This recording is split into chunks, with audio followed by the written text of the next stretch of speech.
Hey guys, I hope you're all doing well. I thought I'd do a bit of a different video today. So a lot of the previous videos here on my YouTube channel are sort of quite a lot of tutorials and sort of screen shares and that sort of thing. So what I want to do today is I'm just going to go over 5 of my key learnings and things that I would do differently if I was to start systemizing my business again. So it's going to be a bit more chatty, a little bit more informal, but I'd love to sort of hear if you've got any questions in the comments, so do let me know, and then hopefully you'll find some value in this. So yeah, let's get into it. If I was to start again in business, the first tip that I would give myself is to keep things simple. It's a natural inclination of people just to make stuff really complicated and over the top, but what happens is you end up spending so much time trying to keep things working and getting benefit from all of the systems that you put in place.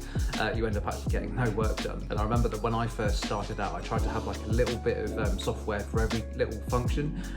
So whether it was a CRM for my investors, and then it was a different CRM for tenants, everything was sort of custom built in a generic CRM, so everything had to be made specific for property. Trying to use Zapier to try and get them all to talk to each other. It's a bit of my personality, trying to get all this stuff to work, but it doesn't move the business forwards. So definitely try and just keep things as simple and straightforward as possible.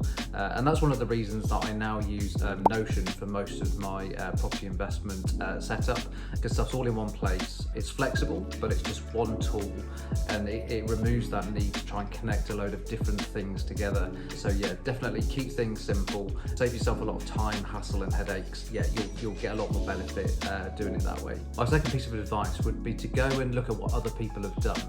So often we just want to go and do as much work as possible and reinvent the wheel and grind and figure it all out, but that can be really time consuming. We may not actually come to the best solution anyway. So instead, speak to other people who are maybe in the industry, see what they've done, how they've gone and set things up. People can quite often be very open and are happy to share. Also just go and check out other videos. It's why I've set up this YouTube channel, just to help you guys as much as possible, just to go and go quickly and learn from all of the mistakes and challenges that I've gone through so that you don't have to. It's also why I go and provide loads of templates and other free resources, just so that you can go and not have to struggle like I did. So yeah, learn from other people and move quicker through the knowledge and experience of others. My third piece of advice would be to start outsourcing earlier than you think. Now, if you want to go and grow and scale your business, ultimately you're going to need to bring in other people. There are only so many hours in the day and hours in the week. So by going and getting stuff off your plate and giving it to other people, you can then focus on a lot more of the strategic, the longer term, the higher value tasks. But what happens, and I found this, is that quite often we sort of cling on to the jobs that we're doing because it makes us feel busy and we feel like we're making progress, but ultimately it's actually holding us back from achieving our full potential. So outsource to other people earlier than you think to get stuff off your plate. And part of this is starting to jot down the types of activities and tasks that you're doing on a regular basis. So it can be really useful to go and create like a work diary, and then maybe over a couple of weeks just write down all of the different tasks that you're doing. So are you speaking to estate agents? Are you doing your accounts? Are you thinking strategically? Are you putting in offers? Are you doing social media?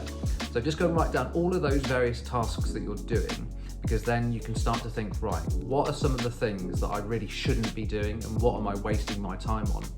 For example, bookkeeping was one of the very first things I got off my plate, because it's non-value add, so it doesn't do anything to help grow the business.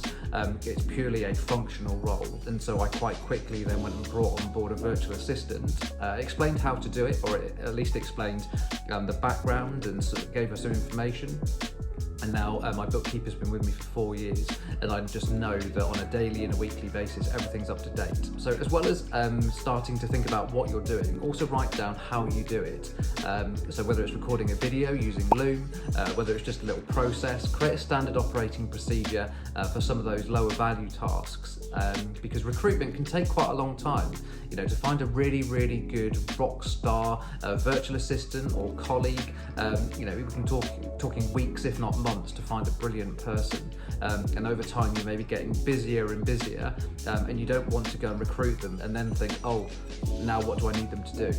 Whereas if you over time build up a list of all of the things that you're doing currently, and create it as a little package of work, as soon as you've recruited, you can give them the standard operating procedures, give it straight over to them, and they'll be able to hit the ground running.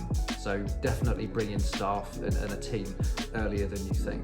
Next on my list is about getting stuff out of your head. Now, David Allen has written a book called Getting Things Done, and in that book he refers to open loops.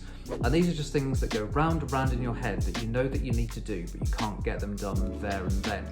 Now, if you get stuff out of your head into a trusted system like Notion or Asana, and then come back to them, you know that you've captured them, they're not going to get lost, and then your brain can focus on other things. Because our brains are for having ideas, not for holding them. So if you're feeling overwhelmed and there's loads to do, just go and write stuff down in a trusted place in one location only, whether it's a task management system, whether it's a piece of paper on your desk. Put all of these open loops into one place, and then you'll know that they're all captured and you can come back to them later. Getting stuff out of your head is also relevant around systems. So quite often we know there are all of these sort of bits and pieces around a certain system, but if it's all in your head, it can be quite difficult to get a clear picture of what all of those parts are. So for example, purchasing property.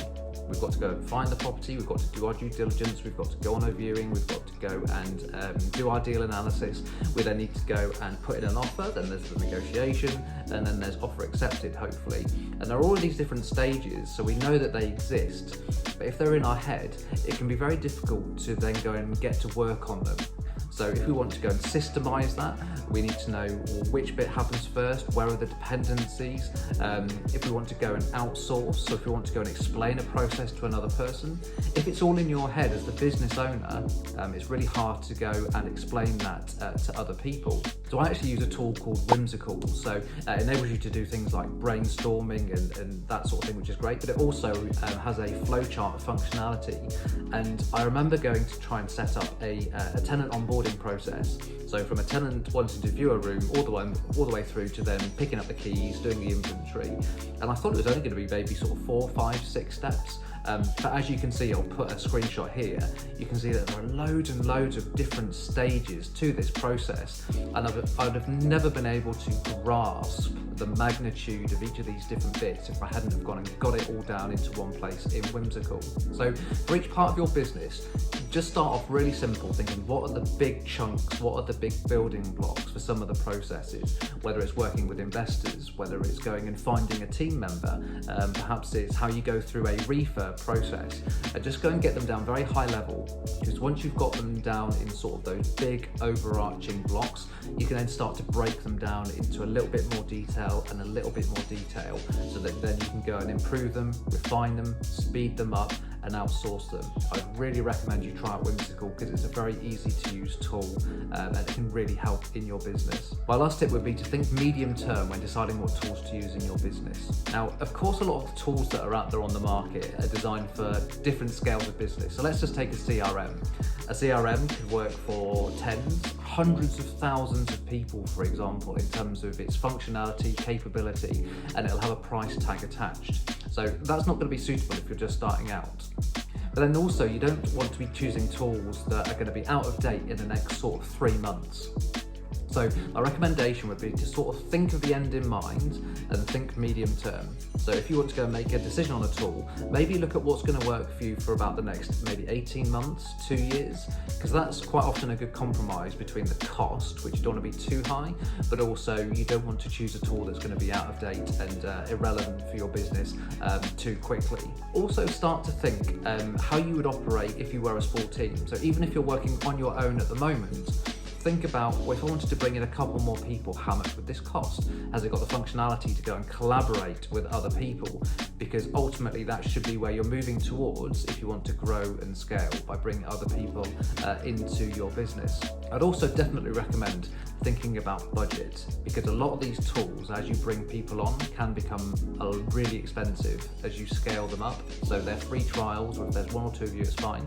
But if you were to work with maybe 5 people, it can become really, really expensive. So yeah, think medium term, make sure that you're judging your tools in a sensible time frame, and you'll then set yourself up for success as you start to grow your business. Thanks so much for checking out this video. I really hope you found it useful. Do let me know in the comments if you've got any questions or any other advice that you would give if you're currently systemizing your business. But other than that, I've got loads more videos on my channel, so do go and check it out. There's loads of info on there, and yeah, I look forward to seeing you in the next video. Take care everyone, see ya.